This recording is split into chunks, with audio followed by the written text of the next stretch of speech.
네, 안녕하세요. 오늘 이번 시간에는 인공호흡 수술이 끝이 아니다. 진짜 시작은 그 이후다. 라는 주제로 좀 말씀을 드리려고 합니다. 제 소개를 먼저 드리면 저는 고려대학교 이비인후과의 임기정 교수입니다. 안녕하세요. 저는 우송대학교 언어치료청각재활학과의 탁평곤입니다. 네, 제가 오늘 이런 주제를 말씀드리는 거는 인공호흡 수술은 난청 환자들한테 정말 소리의 새 장을 열어주는 아주 놀라운 기회이면서 신통방통한 기계이거든요. 하지만 수술 자체가 청력 재활의 시작을 의미하지만 끝을 의미하지는 않거든요. 오히려 수술 후에 그렇게 꾸준한 관리와 재활이 이루어져야 성공적인 청취를 위한 진정한 시작이 된다고 여깁니다. 그래서 오늘 인공호흡 매핑, 또 언어치료 이런 관련된 지식에 대해서 우리 탁평곤 교수님을 모시고 거기에 대해서 좀 자세히 들어보는 시간을 갖도록 하겠습니다. 인공호흡 이식이라는 거는 와우의 질환, 즉 달팽이관의 이상으로 완전히 난청, 고도 난청이죠.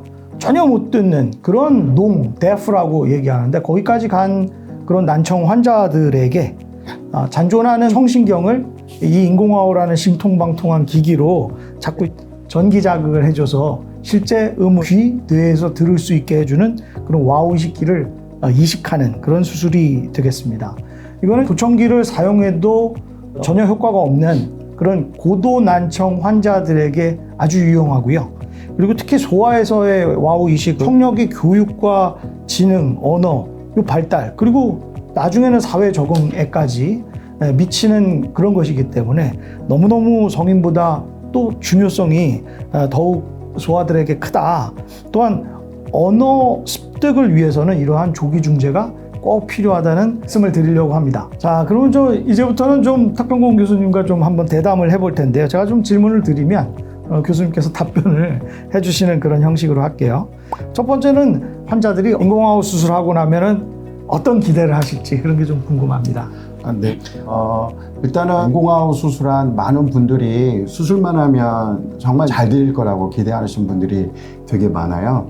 그런데 실제로는 기계적인 소리가 들리고 또 이를 두뇌가 의미 있는 소리로 이해하기까지는 상당히 많은 시간이 필요합니다. 따라서 수술 후에 최대한 재활한 다음에 결과를 기대하는 것이 좋을 것 같습니다. 네, 이제 환자들 스토리에 따라서 그런 결과가 좀 틀릴 걸로 생각이 되네요. 왜 인공호흡 수술만으로는 충분하지 않는가? 여기에 대해서 좀 자세히 설명을 해주세요. 일단은 인공호흡 수술이나 재활의 가장 큰 핵심은 적응이라고 볼 수가 있는데요. 네. 만약에 수술이 하드웨어 설치라고 한다면 매핑을 포함한 재활은 소프트웨어적인 학습이라고 볼 수가 있어요. 그래서 이 두 개가 함께 가야만 진정한 청취가 가능해지게 되는데요. 즉 인공호흡으로 듣는 소리는 우리 뇌에서 전혀 새로운 소리로 인식하기 때문에 이 소리를 인식해서 이해한다는 것은 정말 어려운 일입니다. 따라서 뇌가 새로운 소리에 적응할 수 있도록 시간도 필요하고 재활도 필요한 거예요. 네네. 보청기나 인공호흡이나 뇌가 적응하는데 새로운 그 소리로, 새로운 말로 인식하는 데는 좀 시간이 걸리는 것 같습니다. 귀수술도 그렇고 보청기도 그렇고 인공호흡도 그렇고 1년에 한 번 꼭 치과에서 이빨 스케일링 하듯이 정기적으로 오셔서 청소도 하고 배터리 문제도 갈아보고 그다음에 이런 전극이나 이런 데 문제가 없는지도 보시고 또 귀 청소도 가능하면 또 하시고 그다음에 청력 검사도 만약에 필요하다면은 관련된 검사를 진행해서 또 확인해보고 이런 과정이 꼭 필요한 것 같습니다. 네. 네, 그 다음에 매핑도 있지만은 또 청력 재활, 이 언어 치료는 또 필요하다고 하는데 그 필요성에 대해서 좀 말씀해 주시죠. 네, 의사 선생님들이 인공호흡을 수술을 해서 소리를 잘 들을 수는 있거든요. 네. 그런데 소리를 뇌가 언어로 해석을 해서 듣고 이해하는 것은 정말 훈련이 따로 필요한 겁니다. 재활을 잘하면 일상 대화가 가능해지고 실패하면 이것을 단순 소음으로 인식하는 경우가 되게 많습니다. 네, 특히 지금 소아나 영아 같은 경우는 사실은 인공호흡에 대한 반응을 알아채기가 어렵기 때문에 네네. 이런 성능 치료가 꼭 같이 필요할 것 같습니다. 자, 그러면 본론적으로 들어가서 인공호흡 매핑이 뭔가? 이 매핑이라고 하면 참 어려운 것 같은데 이런 소리를 좀 뇌에 좀 연결해주는 어떤 정밀한 조율이라고 생각되는데 이런 매핑이라는 게 명확히 어떤 작업인지요? 네, 인공화호에서 일단은 전극을 통해서 전기 신호의 크기와 특성을 설정해 주는 작업이 매핑이라고 할 수 있는데요. 좀 더 쉽게 얘기하면 인공화호로 소리를 듣는 소리의 볼륨이나 톤을 잘 조절을 해서 이 뇌가 소리를 잘 이해할 수 있도록 돕는 과정이라고 볼 수가 있습니다. 그래서 말지각 능력을 향상시키고 또한 작은 소리에 대한 가청 능력을 향상시키고 또한 소리 크기에 대한 느낌을 우리 정상인과 같이 느끼도록 하는 것이 바로 매핑의 목표라고 할 수가 있습니다. 네. 또 어려운 말인데 매핑에서 T레벨, C레벨 이런 거 잡아준다는 얘기를 많이 듣는데 이 T레벨과 C레벨 무엇인지 좀 설명 잘해 주세요. 일단은 매핑에서 정말 중요한 것은 T레벨이나 C레벨을 설정하는 거거든요.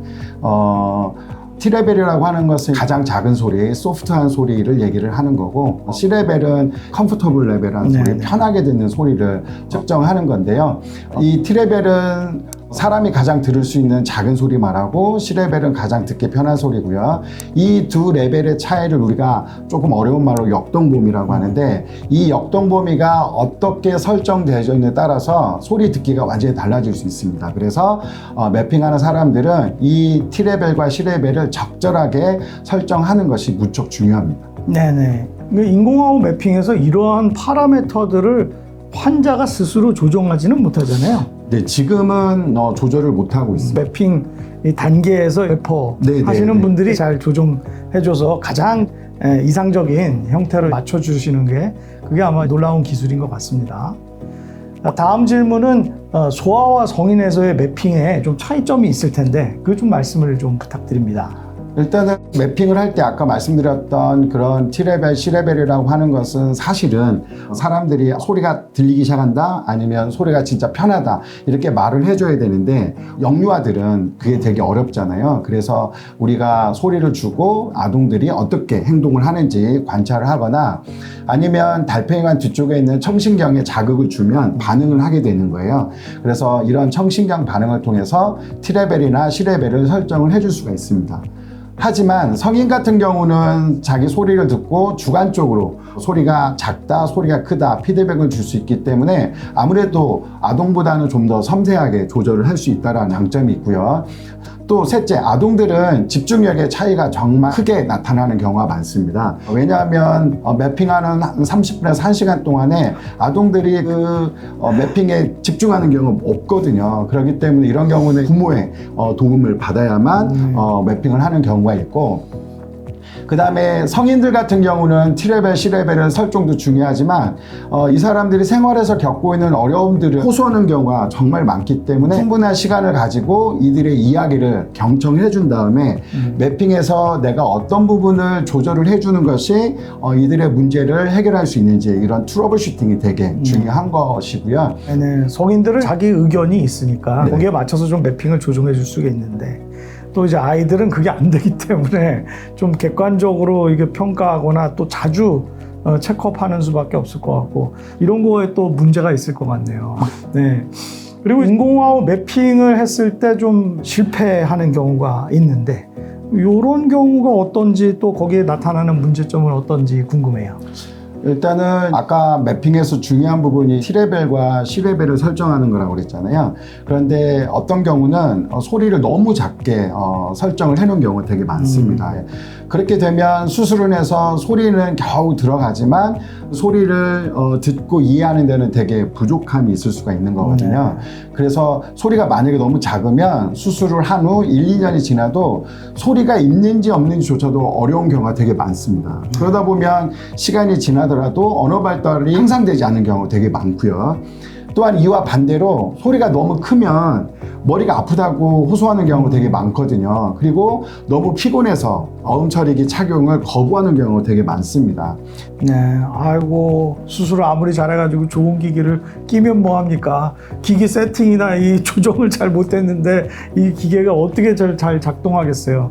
그러면은 정말 우리가 수술에도 엄청 신경을 쓰지만은 또 이 경험 있는 실력 있는 인공화호 매핑 선생님들이 또 많아지시고 또 훈련이 되셔야 인공화호가 골고루 발달해서 우리 환자분들한테 도움을 줄 수 있을 것 같습니다.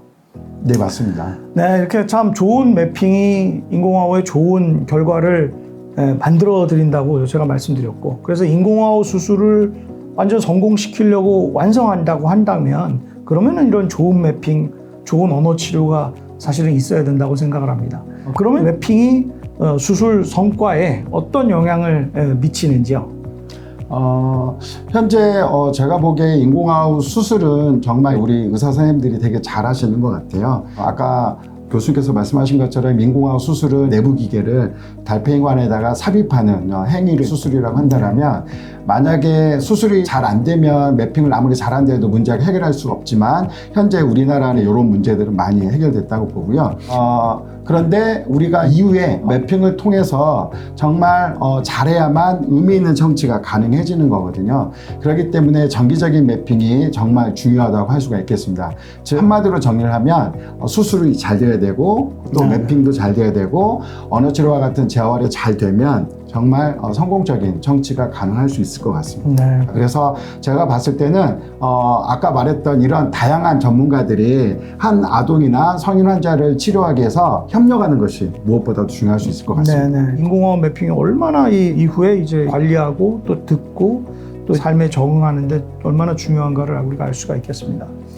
그러면 이런 부분에 있어서 환자도 답답하지만 이제 보호자분이 어떤 역할로 아동에게 해야 될지 그런 걸 좀 한번 조언을 부탁드립니다. 네, 일단은 부모님들은 언어치료사나 저와 같이 매핑하는 사람들에게 아동의 상태에 대해서 정말 적극적으로 피드백을 제공해주고 또 매핑 일정에 꾸준하게 참석을 해주는 것이 정말 중요합니다. 대부분의 아동들 같은 경우는 매핑 일정에 거의 빠지지 않고 참여를 하시는 분들이 있는데, 성인들 같은 경우는 시간을 기억을 못해서 빠지는 경우가 많은데, 일단은 꾸준히 아동을 참여하는 게 되게 중요한 거고요.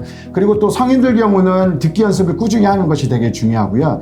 몇 년이 지나도 사실은 듣기가 어렵다고 포기해버리면 나올 방법은 없습니다. 네, 감사합니다. 인공화호 이식은 수술만으로 딱 끝나시는 게 아니라 그 다음에 이제 기기의 조정을 위한 인공화호 매핑, 그리고 정확한 성신경 듣기 감지할 수 있는 그런 검사, 그리고 청각 언어 치료, 그리고 부모님들과의 그런 교류, 저는 우리가 팀을 이뤄서 잘 협력하고 부단히 연습하고 노력해야 됐다는 것을 또 다시 한번 느끼는 계기가 된 것 같습니다. 네, 오늘 탁평범 교수님 감사합니다. 네, 다음 감사합니다. 시간에 한번 또 다른 주제로 뵙도록 하겠습니다. 네, 감사합니다. 네, 감사합니다.